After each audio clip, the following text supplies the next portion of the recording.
தன்னை நாடி வரும் பக்தர்களை தன் குழந்தை போல் பாவித்து அவர்களுக்கு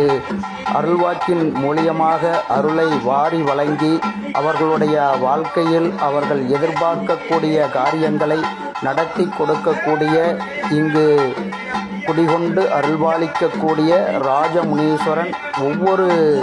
வெள்ளி செவ்வாய் அமாவாசை நாட்களிலும் காலை 11 மணிக்கு மிக கூர்மையான கட்டி மேல் எழுந்தருளி பக்தர்களுக்கு அருள்வாக்கு வழங்கி அவர்களுடைய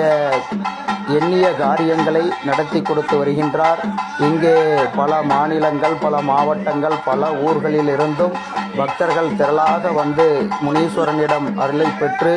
அவருடைய அருள்வாக்கினால் அவர்களுடைய காரியங்கள் நடந்தேறி வருகின்றது.